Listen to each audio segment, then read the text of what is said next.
Hello, my beautiful little angels. We're here with Suships. And yes, I have the hair flowing today. Let's look at what we have here. And let me just tell you, it took me a while to get this build kind of where I wanted it. I had the core kind of initially, and then kind of getting all the right pieces took a while. You guys appreciate it. We got the 3 Gunkin Sharis. You have to have this 3. Like, all these, I feel like you have to have at 3. You can argue Uni at 2, but I don't think it's a good argument. You can argue it, I don't think it's good. Rescue Rabbit, you need Rescue Rabbit because most of our combos don't do anything unless you get Shari out. So, think as Rescue Rabbit as another unexpected die. Painful Decision, actually, if you're going to be playing Uni at 3, I actually think Painful Decision is a really good choice. Because being able to get Shari into our hand, because Uni is able to special summon itself and Shari from the hand with just its one ability, and then its second ability makes the Shari a level 5, right? And it also lets us get another Shari from the deck and add to hand, which we can then normal summon. And if we have another Sushi or Suship, we can go into that as well. So I do actually think that 3 on Uni is definitely needed. But like I said, I see how you can argue where it is. You can argue it to 2. We got 1 Kaiju just for an out in case our opponent does anything crazy. We have a Harpy's Feather Duster. This is a turn 2 deck. So you want to be on the draw with this deck. We have 3 Lightning Storm. We got 3 Forbidden Droplet. And you can argue, hey, you got 3 of this Phantom Knight Brigadon. But, man, I tried playing Infinite Impermanence instead in this slot. And it just felt like I bricked every game. This one card felt like it saved me more times being able to actually just OTKO my opponent than it not. Because sometimes you'll end up with just 1 card in hand, 1 monster in hand, and you can't really go into a level 4. And the whole purpose of this deck, sad to say it, is it's pretty much a Utopia deck. Because, yes, you still go into the Suships, because these are very strong by themselves. They're actually pretty good, like, XZ monsters. But a lot of the times, the cards I seem to go the most into is Utopia Double, because it's easy OTKO. That's how we get most of our wins. Because in a best of 1 format, having a card combo like a boss monster where it just instantly wins us the game by attacking over for lethal is probably what you want to be doing. We do go into some of these cards as well, because they not only do they draw us a card, but they also have some pretty good effects. If you know anything about Uni class, this card can 2900 can attack opponents' life points directly. It's pretty much like a beefier Lyceric monster that can go into a Zeus right after. It's pretty good. But most of the time, like I said, you're going to negate your opponent's board, destroy their back row, summon Utopia Double, and attack one of their attack monsters for game. And the deck does it pretty well. We have, just to go into the extra deck a little, we have Degusto Emerald for kind of recycling cards. We also have 1 daily special to also recycle our Suship. And mainly we're just recycling, like I said, the engine right here. I was actually thinking Pot of Avarice could be a good choice, but honestly, the deck, you either win by like turn 2. It's very rare that this deck goes to like turn 6, turn 7, turn 8. It doesn't happen too often. So just to give you guys an idea, just for you stack guys out there, we had 17 wins in a row. We literally went from gold to plat undefeated, and we won a few games in the beginning of plat, and then I messed up a play. I'm actually going to show that game, but it should have been a win. We should have been 18-0. Either way, the deck is pretty damn solid. I actually think you can hit D1 with this deck. I actually seen there are some lists. I've seen it on Master Duel Meta. There are some lists that I've hit D1. The archetype definitely can make the distance. Is it the best archetype? No. Can other decks do it better? Yes. It's cool looking. I like trolling my opponents. So let's get into some games and let's see how we did. Alrighty, we are here for game 1 and our opponent's going first. They are playing some type of invoked Shaddoll shenanigans. And I was kind of confused by this opener, but they're actually doing a schism play, which I was like, okay, so he has to be going into big girl, which is construct. But like I said, look at our board, look at our hand. If this was an infinite impermanence right now, right, we wouldn't have lethal. But since it is, we have lethal. We're going to droplet our construct, unexpected die, and you might be saying, Fatzoid, how come you're not lightning storming? Well, if you're doing Utopia strategy, if you're doing like a one-shot here, you actually need a monster to attack with number 39. So we attack, pretty simple, and this is how you're going to get your wins with the game. Gets negated, boom. That is as basic as I want to show it. Let's get into some other matches, and maybe they're a little more interesting. Alrighty, we're here for game 2. And like I said, our hand, this is what I'm talking about, dude. Like, if we top deck any Suship, we actually have like double XZ summon in hand. And the whole reason I actually Ash here is for our opponent can use their Baron de Fleur.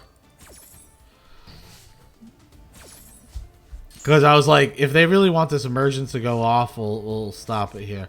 The thing that confused me is they had a Moe this entire time. So I was like thinking in my head, I'm like, why didn't they just do that? And then they go into drag. It's kind of annoying.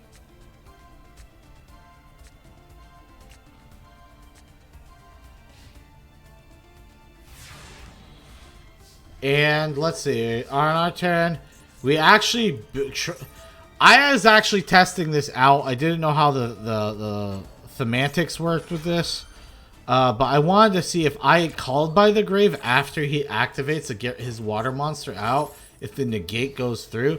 The negate goes through. I did it for science. Now you guys know if you guys didn't know.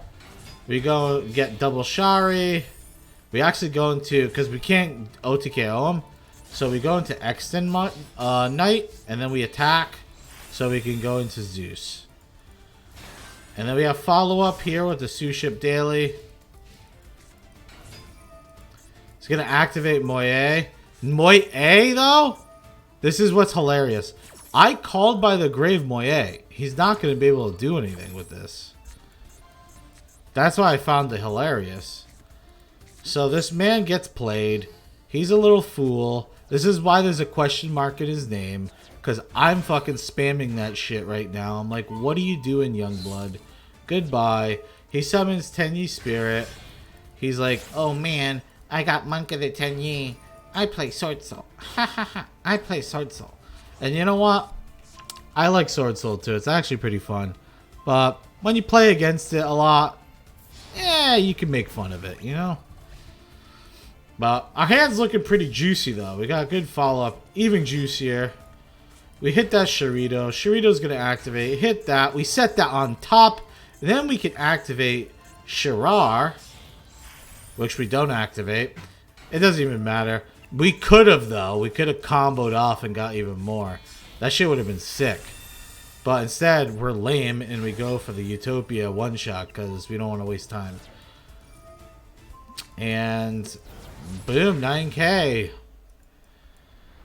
See, attention to detail. It seems like me doing my scientific discovery was the right choice to do because it actually led us to the win. Hello, and we're here for game 3. Our hand is looking extra juicy-licious. Extra juicy-licious. And we're playing against Adventure Tenyi. Definitely doesn't make me want to go to sleep. When I'm playing it, it's fun. But when my opponent plays it, it makes me want to sleep. So he's going to go into Aurora Snooze. Alright, he summons his 3 little goblins. And boom. He gets that Mecha Beast. He's going into Don Long, the Long Schlong. We're gonna speed by this, because, I mean, we all know how Tenyi plays. We all know how the combos work. Boom, boom. We'll slow it down again, because you got Baron de Fleur here. So that's his first card he's going into. Now he's got a Yugioh. Disgusting. He gets his Blackout. Disgusting. He goes into Yazi. He's doing everything pretty good. Pretty by the book. Gets the Taya. Taya's going to banish. Gets his Che Feng. And this is what pisses me off. I'm going to explain to you what pisses me off here. So, he goes into Che Feng. He ends his turn. So we know he has a Blackout. We know he has a 9 Pillar. We know we are locked out of Light. Like Light Monsters effects do not activate. So we can't do our Utopia. He has 1 Omni Negate and a Monster Negate. So, we top deck the Harpies, which is phenomenal. Literally best draw we could have done. And we play the Harpies, and he negates. And then we droplet. We discard Trap, so he can't use his Trap. Trap. And Uni, because I need the Monster Reborn for his Taya. But for some reason, I'm stupid, and I didn't hit Harpy's Feather Duster. If I hit Harpy's Feather Duster, we win this game 100%. So I just wanted to showcase, if you're not a dumbass, even with their really good board, we actually had this game. We actually had this game. Boom. We had Tired. We went Utopia doubled. We wouldn't have gotten negated. And we would have got one. So, it is what it is. We went up doing a desperation play here. We just attacked. Did 3,500. He was left for 500 left. Very sad. And then we concede. Just goes to show it. Don't mess up. Please. It was such a simple misstep. I didn't even see the Harpies on the screen, but people in the stream pointed out it was there, and I was so annoyed with myself because I know I needed the 3 negates, and for some reason I just did not see the Harpies. All right, we're back for game 4. Our hand, not too bad, because we got, at bare minimum, we can dish out we can dish out 1 Exe, and that's really all we need. As long as we can shut down our opponent's board or play through it, we just go for the number 39 Utopia and just smack the shit out of them. And I'm not even gonna lie, like that's just how the game is, right? It's a best of 1. That's how you one-shot opponents. It is what it is. I don't want to apologize for this. I'm not apologizing for being a hero. A hero to all people. So, he's doing some shenanigans. I was actually getting kind of afraid that he was going to be doing some Rongo shenanigans, but he ends up just doing some basic Phantom Knight shit. Goes into a Fog Blade. I think honestly this board that he made would have been so much stronger if he was able to don't get me wrong, it's still a pretty good board. It would have been so much stronger if he was able to get that Wandering Griffin. It would have been like impossible to deal with. But this Lightning Storm makes things a lot easier. We destroy his DPE. We have an issue. We dealt with that efficiently. Now, what do we do? So he's at 8k. So if you're doing math right now, you're like, okay, I need to attack. Because this, even if I did my Utopia special, right? Utopia special only will do a certain amount, right? He'll be left with 100 life points left. So we go into Utopia Double. We have Akira. If you know what Akira does, my opponent doesn't, because who the hell knows what this fucking card does. It gets to make second battle every turn. So we bring back DPE. We had it all along. Boom. We attack. Big Shaloom. And if we wanted, we could attack with DPE here and then pop over here and then attack. We had it either way, even if we didn't have the Akira. Just saying. And the Shablam. That's how we do it. Game number 5, and we're playing against a beautiful little Despian little goblin. He's gonna do all his little Despian tricks that we all know them for. And there's a second break. I think that was odd, but he already had the theater, so it doesn't really matter. He had theater in hand, because I was like, why the hell does he grab another opening? Bam, bam! Masquerade Dragon. Plus a Dramaturge. Right here, the only thing I'm thinking of is like, okay, well, how are we getting through Dramaturge? But we're going to get rid of Masquerade with our Kaiju. Painful Choice. Or Painful Decision, jeez. Painful Choice, completely different card. We do the Uni play. Boom. Special Summon. Everything's just getting special summoned. Kablammy. We're going into Dreadnought. So we go to Dreadnought first, because Dreadnought has a quick effect on my main phase. Dude, I'm going to pause this for a second. They need to seriously, like this archetype could have been so good if they just made these cards just have better effects. Like, the effect on this is actually good. You can target face-up cards your opponent. So this is counter spells, too. Your opponent controls, but you can only activate this during your main phase or your opponent's battle phase. Like, it's so bad. Like, yeah, it lets me at least do my play here, but man. We just negate this so they don't stop me. And we're going to get a draw off. Bam, Utopia Double. You know how this is going to play out. Utopia Double gets double or nothing. And I know you guys are saying, oh, you're just getting lucky with these. Oh, you had Lightning Storm all these games. That's not my fault. The deck runs 3 Lightning Storms, 3 droplets. Like, we run so many going second cards. I hope we get them. Now, GG. Game over. Get out of my face already. Hello. Quick recap at the end of this. I'm just trying to change up the format a little of these videos. So, for this recap, I just wanted to go over what I think about the deck, if it can hit D1, and how strong do you think it is versus the current meta.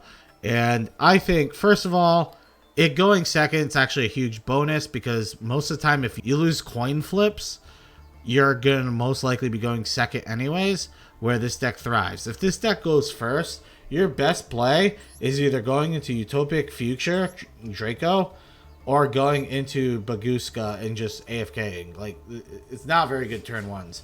But your turn 2s are very solid, as you've seen. You can OTKO people very easily. Can the deck climb to D1? 100%. Even when I got off stream, I won like 6 games in a row, already at Plat 3. The deck's pretty damn solid. I think this list is one of the better lists out there. And the only thing that's disgusting about building the deck is really just the ultra rares, like, because most people don't have these level 4 ultra rares. So I understand that. But if you wanted to make a cheap version of this deck, just double up on all the Gunkin Suship XZ monsters, and just make sure you have to have the full Utopia package though. So double, and you have to have Utopia, which you should be able to get from a structure deck, I'm pretty sure. So the deck, I would give it a power scaling like 7.5, or maybe even an 8, because honestly we won a lot of games. But I would say it's a 7.5 or 8 out of 10, and it's definitely in the rogue tier class. But like I said, just because it's rogue tier doesn't mean the deck's bad. It just means nobody really plays it, and If they are expecting it, then you're probably going to lose, but nobody's going to expect it. That's a good thing about Rogue, is nobody knows it's going to be coming, and I think that's a good bonus, a good added bonus to the deck. You could take a lot. Remember, this is not a best of 3 format. Best of 3 format, this deck probably, I'll get stomped out. I'm not even kidding. I'll probably get stomped out of this deck best of 3 format. But it's a best of 1 format. So they don't know what's happening. They don't know the sushi's coming. They don't know about we're going to slap them with the fucking egg roll. I hope you guys enjoyed the video. Give me a like and comment down below what deck you want to see next. There's so many new cards, so many new archetypes, and I'll be working on it. Bye.